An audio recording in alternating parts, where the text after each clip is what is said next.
নমস্কাৰ জনাইছোঁ আৰু নতুন বছৰৰ শুভেচ্ছা জ্ঞাপন কৰিছোঁ। মই অতি গুৰুত্বপূৰ্ণ এটা বিষয়ত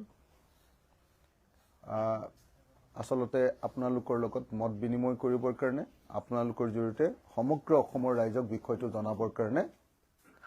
আজি এনেকৈ আপোনালোকৰ লগ হলো। ঘটনাটো আছিলে মই যি বিষয়টো আপোনালোকৰ সন্মুখত কম সেটো অসমৰে নহয় গোটেই ভাৰতৰ জাতীয় জীৱনৰ এটা অতি ভয়ংকৰ খবৰ। আমাৰ গণতন্ত্ৰক শেষ কৰি দিবৰ কাৰণে বিজেপিয়ে কৰা আটাইতকৈ ভয়ংকৰ ষড়যন্ত্ৰটো মই নিজ কাণেৰে শুনিছিলোঁ আৰু সেইকাৰণে আপোনালোকৰ সন্মুখত মই নোকোৱাকে থাকিব নোৱাৰিলোঁ। এই ঘটনাটো ঘটিছিলে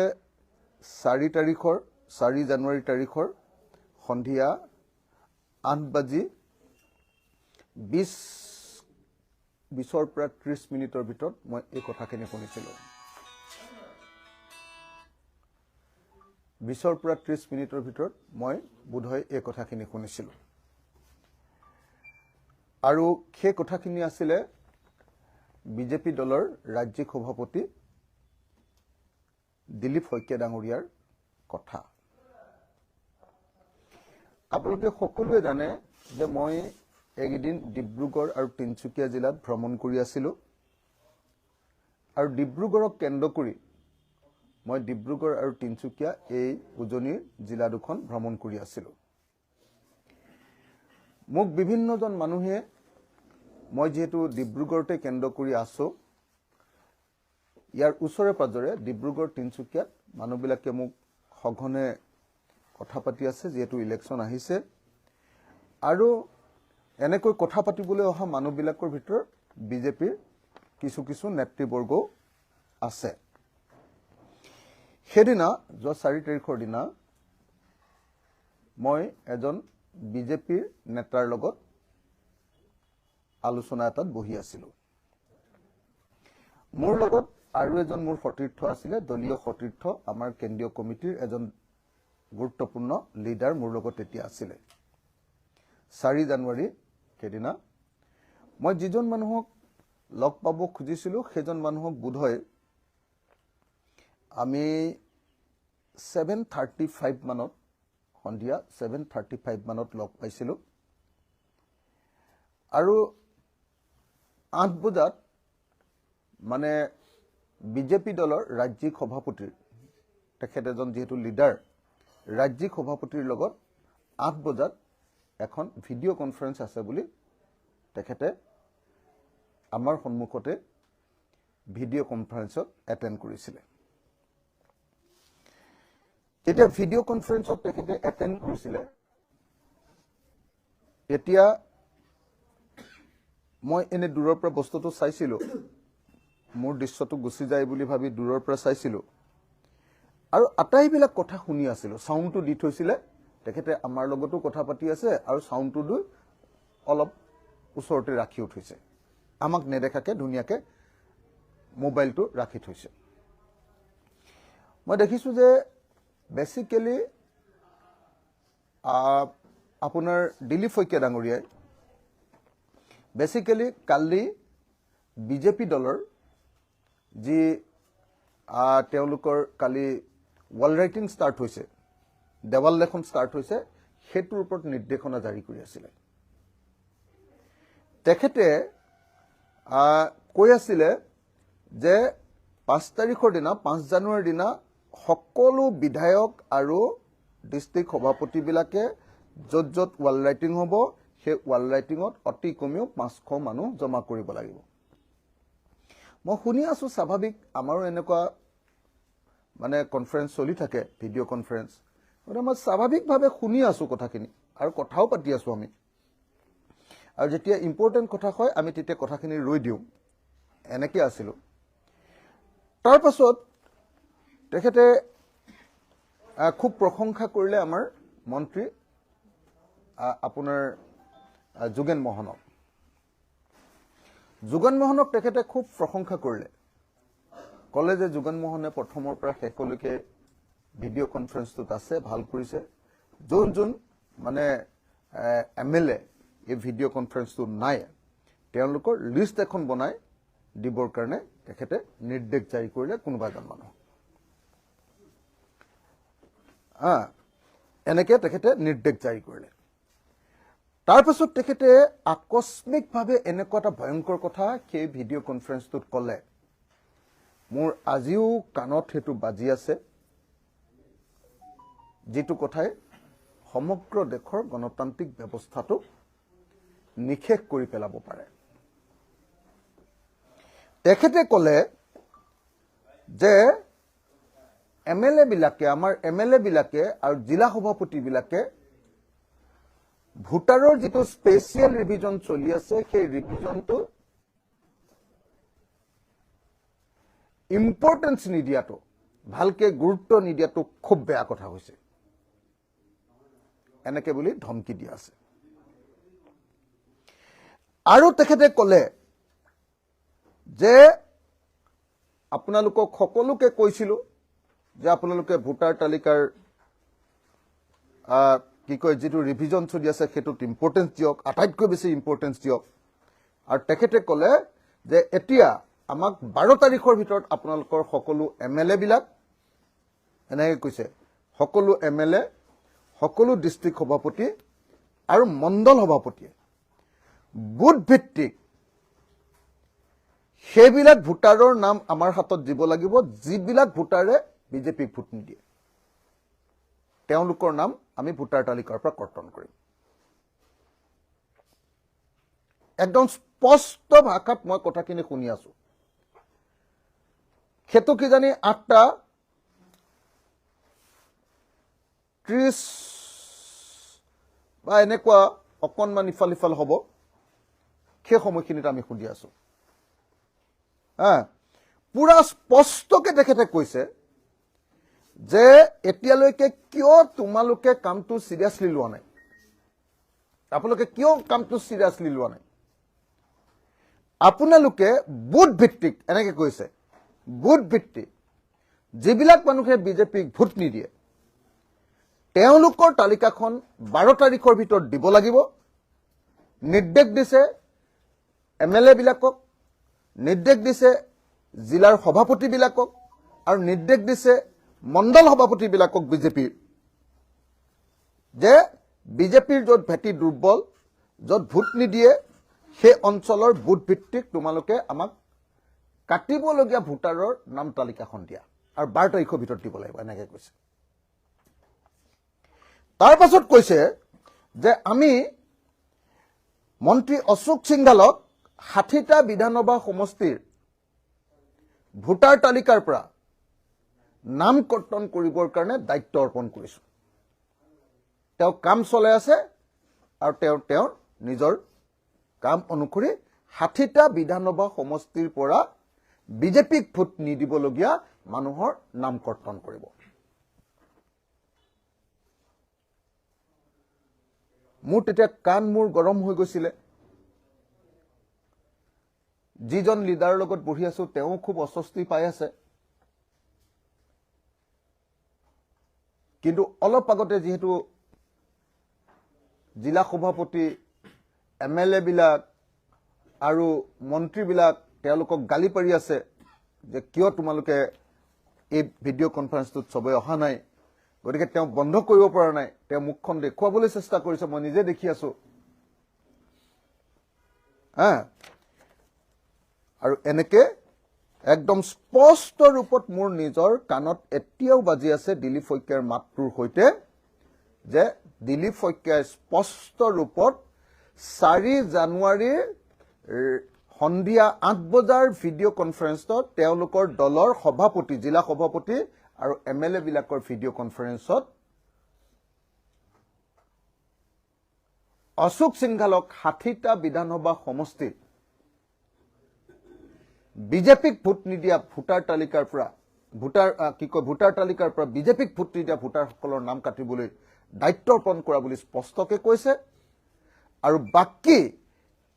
মন্ত্ৰী MLA জিলা সভাপতি বিজেপিৰ জিলা সভাপতি আৰু বিজেপিৰ মণ্ডল সভাপতিসকলক অহা 12 তাৰিখৰ ভিতৰত বুথ ভিত্তিক তালিকা বিজেপিক ভোট নিদিয়া মানুহৰ তালিকা দিবলৈ আৰু তেওঁলোকৰ নাম যাতে কৰ্তন কৰিব পাৰে তাৰ কাৰণে 12 তাৰিখৰ ভিতৰত তালিকা দিবলৈ নিৰ্দেশ দিছে আৰু তেওঁ বাৰম্বাৰ কৈছে যে এইটো গুৰুত্ব দে এইটো গুৰুত্ব দিয়ক এইটোত গুৰুত্ব দিয়ক এতিয়া মোক হয়তো কোনোবাই ক'ব পাৰে যে সেইদিনা 8 তাৰিখৰ দিনাই কি কয় 4 তাৰিখৰ দিনাই 8টা বজাত ভিডিঅ' কনফাৰেন্সখন হোৱা নাই 8টা 10 মানত হোৱা যেন মোৰ লাগিছে 8টা 10 মানত অলপ চাগে লেট হৈছে তো ভিডিঅ' কনফাৰেন্সখন হৈছে আৰু মোক কোনোবাই ক'ব পাৰে যে আপুনি লগে লগে কথাটো কিয় হুলস্থুল নকৰিলে মোৰ কাৰণে সেইটো এটা অতি নৈতিকতাৰ প্ৰশ্ন আছিল কাৰণ মই যাৰ লগত বহি আছিল মই যদি লগে লগে হুলস্থুল কৰি দিওঁ তেতিয়া হলে তেওঁ মোৰ লগত বহি থকা কথাটো প্ৰমাণিত হৈ যাব চৰকাৰে সেইটো উলিয়াই ল'ব পাৰিব আৰু সেই কাৰণে মই মানে বহুত মানসিক টেনচনত ৰৈ আছিল যে মই কি কৰো তাৰ পাছত নিজে মই সিদ্ধান্ত ললো আৰু মোৰ দলীয় সতীৰ্থ কেজনমানৰ লগত কথা পাতি সিদ্ধান্ত ললো যে ইমান ডাঙৰ জাতীয় প্ৰশ্নটো মই এজন মানুহৰ ফিউচাৰৰ কাৰণে এজন মানুহক সেই দলটোৱে বেয়া পাব সেটোৰ কাৰণে মই মানে এটো লুকুৱাব নোৱাৰো সেটো মই দেৰি কৰিব নোৱাৰো সেই কাৰণে মই আজি আপোনালোকক ডিব্ৰুগড়ৰ সাংবাদিকসকলৰ সন্মুখত মোৰ কথাগিটা আটাইগিটা আপোনালোকৰ সন্মুখত কৈ দিলো আপোনালোকে এতিয়াও খবৰ ৰাখক কালিৰ দিনটোত অশোক সিংঘালে গোপনে আপাৰ আসামৰ তিনচুকীয়া জিলাৰ সমষ্টিসমূহ ভ্ৰমণ কৰি আছে হয়নে নহয় আপোনালোকে নিজে সাংবাদিকসকলে খবৰ লওক তেওঁ গোপনে মন্ত্ৰী এজন আখিলেটো একদম অনুষ্ঠান হয় কিন্তু তেওঁ গোপনে ভ্ৰমণ কৰি আছে আপোনালোকে খবৰ লওক অশোক সিংঘালে এজন অসমীয়া বিজেপি লিডাৰ মন্ত্ৰীৰ নেতৃত্বতে অসমত ডিলিমিটেশন প্ৰক্ৰিয়াটো সমাপন কৰা হৈছিল তেৱে অসমৰ সমষ্টিবিলাক কাটি মেলি জনগোষ্ঠীবিলাকৰ অধিকাৰ নাইকিয়া কৰি বিজেপি জিকিব পৰাকে কসমপলিটান কৰি আৰু হিন্দী ভাষী বাঙালী ভাষীৰ সংখ্যা বঢ়াবৰ কাৰণে তেওঁ ব্যৱস্থা লৈছিল যাৰ ফলস্বৰূপে মৰাণসকলৰ সমষ্টি কমিছিল যাৰ ফলস্বৰূপে মটকসকল দুৰ্বল হৈছিল সমষ্টিৰ ক্ষেত্ৰত আহোমসকল দুৰ্বল হৈছে চাহ জনগোষ্ঠীৰ লোকসকল দুৰ্বল হৈছে চুটিয়া মানুহবিলাকৰ ওপৰত মাধমাৰ মাৰিলে কোচ ৰাজবংশীৰ ওপৰত মাধমাৰ মাৰিলে এনেকে জনজাতি আৰু জনগোষ্ঠীবিলাকৰ ওপৰত মাধমাৰ দি তেখেতে এই অনা অসমীয়া 2 নম্বৰী পলিটিচিয়ানজনে মন্ত্ৰীজনে অশোক সিংঘালে অসমৰ গোটেই সমষ্টিবিলাকৰ মেপখন বদলাই দিছিল এবাৰ সেই অশোক সিংঘালৰ জৰিয়তে হিমন্ত বিশ্ব শৰ্মাই আৰু দিলীপ শইকীয়াই অসমৰ ভোটাৰ তালিকাৰ পৰা যোগ্য ভোটাৰবিলাক বুনাফাইড ভোটাৰবিলাকৰ যি বিজেপিক ভোট নিদিয়ে তেওঁলোকৰ নাম কৰ্তন কৰিবৰ কাৰণে সম্পূৰ্ণ ব্লুপ্ৰিন্ট ৰচনা কৰি কাম কৰি আছে এতিয়াতো পৃথিৱীৰ সব মানুহে বিশ্বাস নকৰিলো মইতো বিশ্বাস কৰিমেই আৰু উপায় নাই আৰু মোৰ কাৰণে মই নিজ কাণৰে তেওঁলোকৰ ভিডিঅ' কনফাৰেন্সৰ প্ৰত্যেকটো শব্দ শুনিছো আৰু মোৰ লগত এজন আমাৰ দলৰ নেতা কেন্দ্ৰীয় কমিটিৰ এজন নেতা ডাঙৰ নেতা এজন মোৰ সন্মুখত উপস্থিত আছে আৰু বিজেপিৰ সেই নেতাজনে সেই ভিডিঅ' কনফাৰেন্সত অংশগ্ৰহণ কৰি আছে যেতিয়া ৰাহুল গান্ধীয়ে ভোট চুৰি বুলি কৈ আছিল তেতিয়া আমি অলপ বিশ্বাস কৰিছিলো অলপ বিশ্বাস কৰা নাছিলো এই কথাটো হয় নে নহয় এনেকে বুলি ভাবি আছিলো আৰু ভাবি আছিলো যে নিজৰ সমষ্টিত আমি যদি বিএলএ বিলাকক ঠিকে ৰাখিব পাৰো তেতিয়া হলে এওঁলোকে এনেকৈ ভোটাৰ তালিকাৰ পৰা মানুহৰ নাম কৰ্তন কৰিব নোৱাৰিব কিন্তু যেতিয়া মই ভালকে এই খবৰখিনি এই 4 তাৰিখৰ দিনা এই কথাখিনি শুনিলো তাৰপিছত মই এক্সপাৰ্টবিলাকৰ লগত যেতিয়া কথা পাতিলো তেতিয়া মই কনভিন্স হলো মই প্ৰত্যয় গলো মই বুজি পালো যে নহয় এতিয়া তেওঁলোকৰ নাম যিবিলাক বিজেপিক ভোট নিদিয়ে তেওঁলোকৰ মানুহৰ নাম এওঁলোকে ষ্ট্ৰেটেজিক্যালি প্ৰথমতে এওঁলোকৰ বিএলএ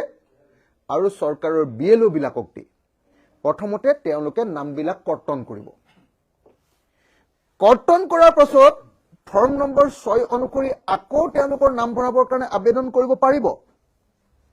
কিন্তু আবেদন কৰোতে কৰিব পাৰিব কিন্তু আবেদন কৰি তেওঁলোকৰ নাম আকৌ ভোটাৰ তালিকাত উঠিবলে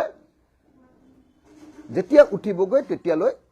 2026 বিধানসভা নিৰ্বাচনটো শেষ হৈ যাব তেওঁলোকে 2026 বিধানসভাৰ নিৰ্বাচনটোত ভোট দিবলৈ নাপাব ভৱিষ্যতৰ আকৌ নিৰ্বাচনবিলাকত তেওঁলোকে ভোট দিবলৈ পাব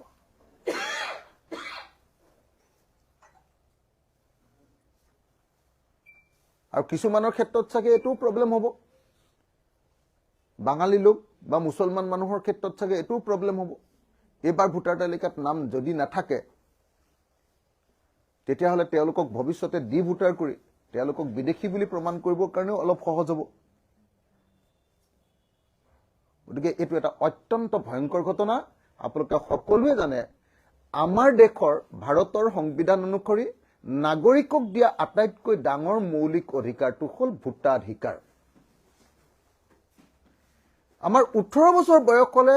জাতি ধৰ্ম বৰ্ণ ভাষা নিৰ্বিশেষে প্ৰত্যেকজন ভাৰতীয় লাভ কৰা আটাইতকৈ ডাঙৰ গণতান্ত্ৰিক অধিকাৰটোৰ নাম ভোট দিয়াৰ অধিকাৰ এতিয়া বিজেপিয়ে নিজেই শাসনত পুনৰ থকাৰ চক্ৰান্তৰে আমাৰ দেশৰ সংবিধান আমাৰ দেশৰ আইন আমাৰ দেশৰ নাগৰিকৰ সকলো গণতান্ত্ৰিক অধিকাৰক তেওঁলোকে নাইকিয়া কৰি দিব খুজিছে মই এই খবৰটো কিছুদিনৰ আগতে অসম বিধানসভাৰ এবাৰ অধিৱেশন হৈ যোৱাৰ পাছতে মই খবৰ পাইছিলো মোক 2-3 জন বিধায়কে বিজেপিৰ 2-3 জন বিধায়কে কৈছিলে যে প্ৰত্যেকটো সমষ্টিত আমি 10,000 ভোটাৰৰ নাম যি বিজেপিক ভোট নিদিয়ে তেওঁলোকৰ নাম কৰ্তন কৰিম মোক তেওঁলোকে এবুলিও কৈছিলে যে সিএমএ ইতিমধ্যে প্ৰত্যেকজন এমএলএ নিজৰ নিজৰ সমষ্টিত ভৰাই দিছে সবকে দায়িত্ব দিছে যে বিএলও আৰু বিএলএ বিলাকৰ লগত লগ লাগি বিজেপিৰ বিএলএ আৰু চৰকাৰী বিএলও বিলাকৰ লগত লগ লাগি এটা সমষ্টিৰ পৰা 10,000 ভোটাৰৰ নাম কৰ্তন কৰিব লাগিব অকল হেতুৱে নহয় হে একেটা খবৰ মোক এজন চৰকাৰী সাংবাদিকে মানে চৰকাৰৰ লগত যোগাযোগ থকা একেবাৰে চৰকাৰী আৰু সাংবাদিকেও মোক কৈছিলে যে বিজেপি এমএলএ বিলাক আপোন ক'ত জিকিব আৰু বিজেপি এমএলএ বিলাক বহিলেগে 10,000 ভোট কাটিবৰ কাৰণে হিমন্ত বিশ্ব শৰ্মাই গোটেই এমএলএ বিলাকক দিছপুৰত বহুৱাই লৈ 10,000 কে ভোট কাটিব লাগিব ততি ফিল্ডলৈ যা বুলি নিৰ্দেশ দি পঠিয়াই দিছে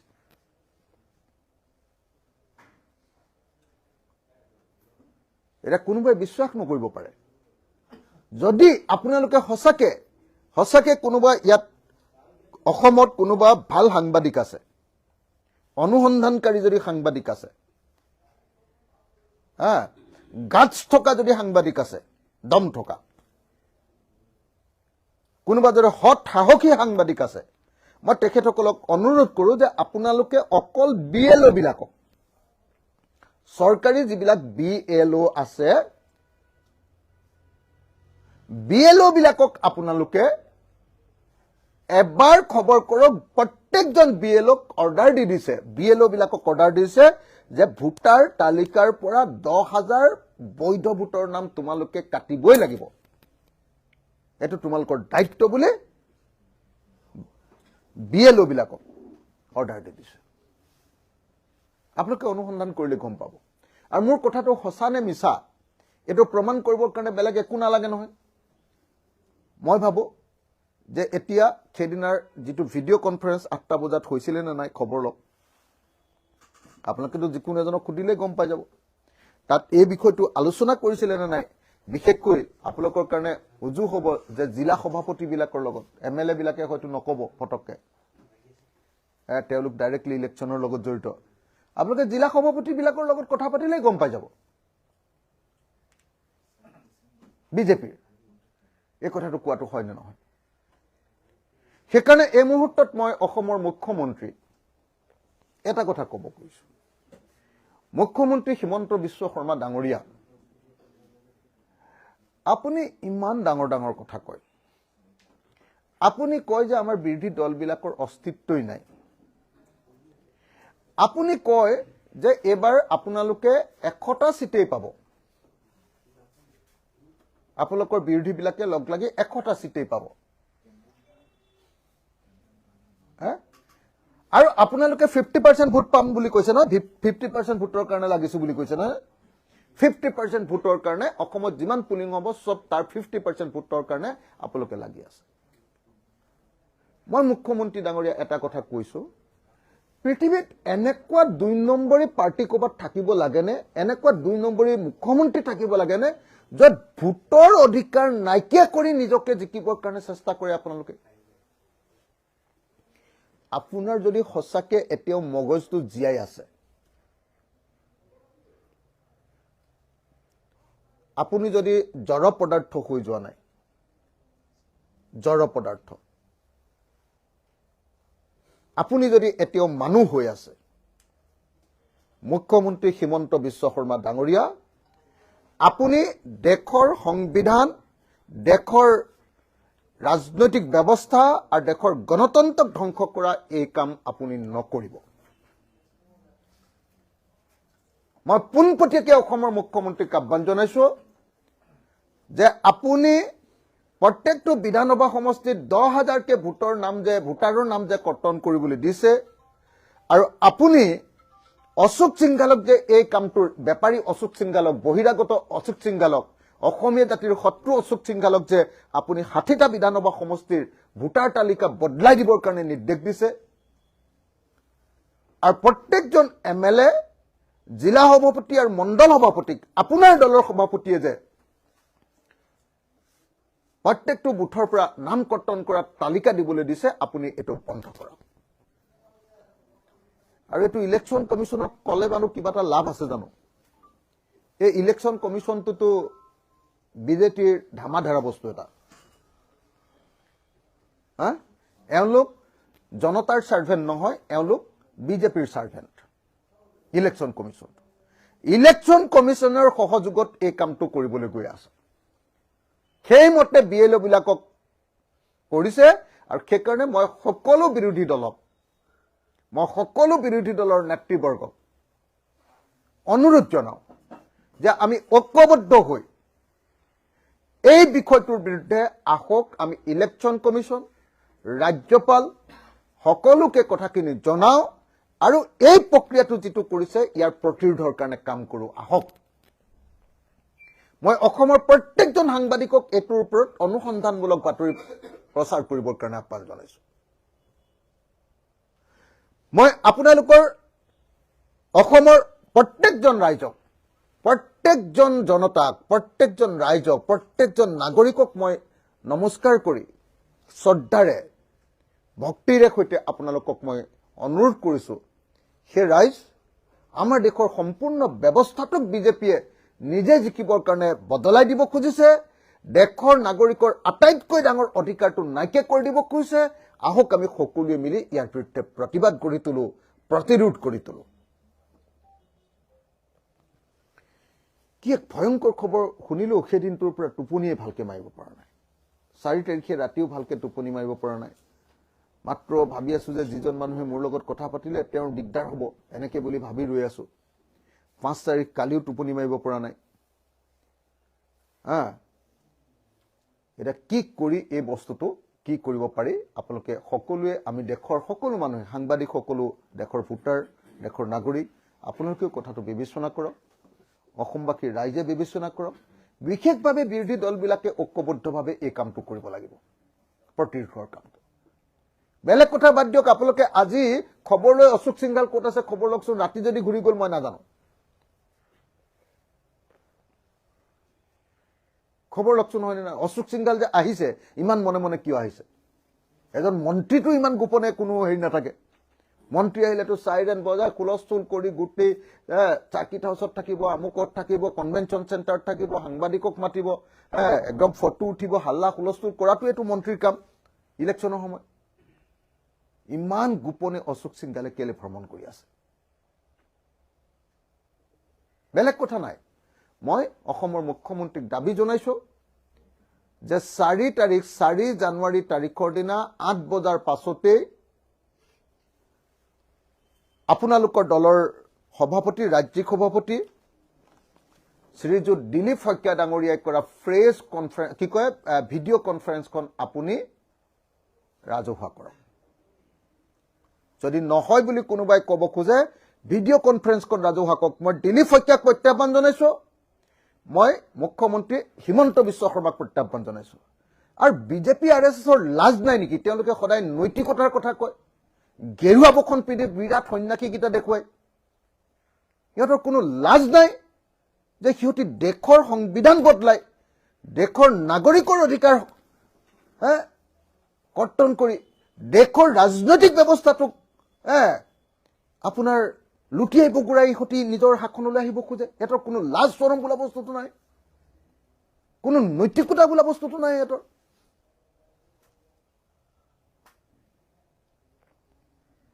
এইকেইটা হ'ল এজন অসমীয়া মানুহৰ, এজন ভাৰতীয় নাগৰিকৰ বুকুৰ ভিতৰৰ পৰা ওলোৱা কেইটামান আৰ্তনাদ। এইটো অকল অখিল গগৈৰ বক্তব্য নহয়, এজন MLA বা এটা ৰাজনৈতিক দলৰ সভাপতিৰ বক্তব্য নহয়। এইটো হ'ল বৰ্তমান যুগত আমি ফেচিবাদ চলি আছে বুলি যে কওঁ, সাম্প্ৰদায়িক ফেচিবাদ চলি আছে বুলি কওঁ, যে সাম্প্ৰদায়িক ফেচিবাদৰ যুগত এজন জনপ্ৰতিনিধিৰ আৰ্তনাদ আৰু এজন অসমীয়াৰ আৰ্তনাদ, এজন ভাৰতীয়ৰ আৰ্তনাদ, এজন নাগৰিকৰ আৰ্তনাদ। ইয়াৰ পাছত অসমৰ মানুহে কি কৰে, সাংবাদিকে কি কৰে, বিৰোধী পক্ষই কি কৰে আৰু দেশ চলোৱা মানুহবিলাকে কি কৰে, সেইটো লক্ষণীয় হ'ব। ধন্যবাদ। জয় অসম।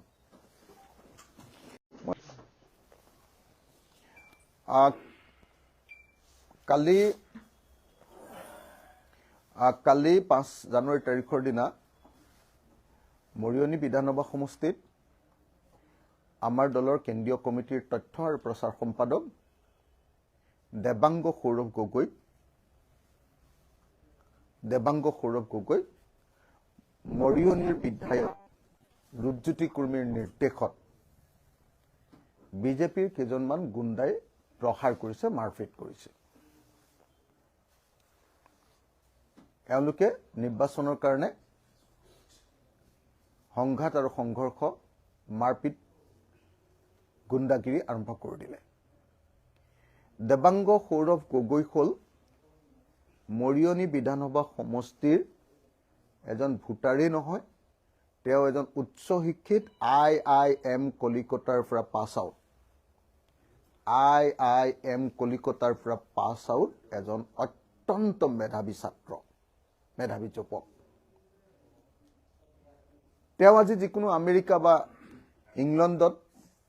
বা কানাডাত তেওঁ যিকোনো এটা চাকৰি লৈ বছৰত কোটি টকাৰ কণ্ট্ৰেক্টত তেওঁ নিজৰ জীৱিকা অৰ্জন কৰি থাকিব পাৰিলেহেঁতেন দেবাংগ সৌৰভ গগৈ। কিন্তু দেশত দেখা যি ভয়ংকৰ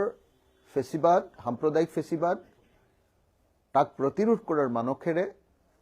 তাৰ বিৰুদ্ধে যুঁজ দিয়াৰ মানসেৰে আমাৰ দেবাংগ সৌৰভ গগৈয়ে মৰিয়নি বিধানসভা সমষ্টিটোৰ ৰাইজক সংগঠিত কৰাৰ কামত লাগি আছে। অমিত শ্বাহৰ এটা প্ৰজেক্ট আহিছে যে ব্ৰহ্মপুত্ৰৰ পাৰত ডাঙৰ ডাঙৰ পুখুৰী খান্দি তাত পানী জমা কৰি ব্ৰহ্মপুত্ৰৰ বানপানী কমাব লাগে। তাৰ কাৰণে আমাৰ মৰিয়নি বিধানসভা সমষ্টিটোত 1700 বিঘা নে কিমানশ বিঘা পুখুৰী খান্দিবৰ কাৰণে লৈছে। 1700 বিঘা মান পুখুৰী খান্দিবলৈ লৈছে, আৰু যিবিলাক মাটিত পুখুৰী খান্দিবলৈ লৈছে সেইবিলাকত তাৰ খেতিয়কবিলাকে খেতি কৰি আছে। সেইবিলাক directly grazing, village grazing reserve, VGR। আপোনালোকে সকলোৱে জানে যে VGR মানে হ'ল গাঁৱৰ গৰু চৰোৱা পথাৰ, মহ চৰোৱা পথাৰ, ছাগলী চৰা পথাৰ। VGR, village grazing reserve. এতিয়া ভিলেজ গেজিং ৰিজাৰ্ভ কনভাৰ্ট নকৰাকে তাক জেনেৰেল মাটিলৈ কনভাৰ্ট নকৰাকে তাক কেতিয়াও অন্য কোনো কামত ব্যৱহাৰ কৰিব নোৱাৰে এই সকলোবিলাক বেআইনী পদ্ধতিৰে কি কৰিছে তাত পুখুৰী খান্দিব পইচা কেইটামান পাব যে এইটো এটা ডাঙৰ প্ৰজেক্ট বিজু হাজৰিকাই দিয়া এমএলএ বিলাকক উপহাৰ যে ইলেকশ্যনৰ আগত পুখুৰীখিনি খান আৰু পইচা ল পুখুৰী খান্দিলেতো বহুত লাভ নহয় আপোনালোকে জানে কোটি কোটি টকা উপাৰ্জন কৰিবৰ কাৰণে মৰিয়নি সমষ্টিৰ বিধায়কক ইলেকশ্যনৰ খৰচ উলিয়াবৰ কাৰণে দিয়া এটো উপহাৰ আমাৰ শিৱসাগৰত কৰিব খুজিছিল মই নিদিলো মই মোৰ জাগা নাই ভাই মোৰ এনেই বানপানী হয় তাত আকৌ যদি আৰু ব্ৰহ্মপুত্ৰৰ পৰা পানী আনি জমা কৰে এটো মই অথাই সাগৰতে পেলোৱা হ'ব মোৰ মানুহক আৰু শিৱসাগৰ পুখুৰীৰ কাৰণে বিখ্যাত শিৱসাগৰ পুখুৰী হয়নে নহয় কক আপোনালোকে জয়সাগৰ পুখুৰী শিৱসাগৰখন পুখুৰীৰ কাৰণে বিখ্যাত তোমালোকৰ আৰু মোক হেৰিয়াৰ পুখুৰী নালাগে অমিত চাহৰ পুখুৰী নালাগে মোৰ ৰজাৰ পুখুৰীকিটা স্বৰ্গদেউ পুখুৰীকিটা হলে হ'ব বুলি কলো মই নিদিলো মোৰ এলেকাত মৰিয়নিত লৈছে আৰু লৈ 1700 বিঘা মাটিত পুখুৰী খান্দি ব্ৰহ্মপুত্ৰৰ পানী জমা কৰি বানপানী নিয়ন্ত্ৰণ কৰাৰ অভিনৱ প্ৰচেষ্টাৰে তেওঁলোকে এতিয়া তাৰ খেতিয়কবিলাকৰ মাটিবিলাক কাঢ়ি ল'ব কৰিছে তাৰ খেতিয়কবিলাকে প্ৰতিবাদ কৰিছে আৰু সেইদিনা ৰূপজ্যোতি কুৰ্মী যাওঁতে দেবাংগ সৌৰভ গগৈও সেই মিটিংখনত আছিলে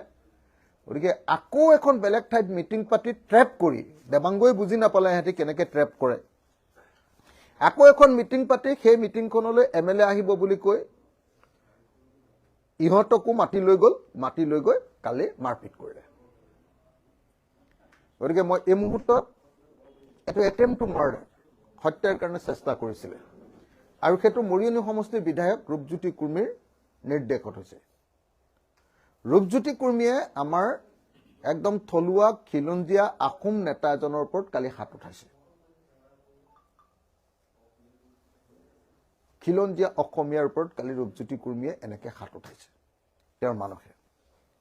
গতিকে মই ৰূপজ্যোতি কুৰ্মী আৰু তেওঁৰ গুণ্ডা বাহিনীক এটেম্প টু মাৰ্ডাৰ সেকশনত হত্যাৰ প্ৰচেষ্টা কৰা সেকশনত গ্ৰেপ্তাৰ কৰিবৰ কাৰণে দাবী জনাইছো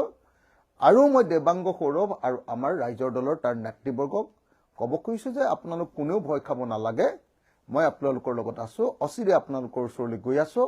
আৰু এবাৰ ৰূপজ্যোতি কুৰ্মীক আমাৰ মৰিয়নি বিধানসভা সমষ্টিৰ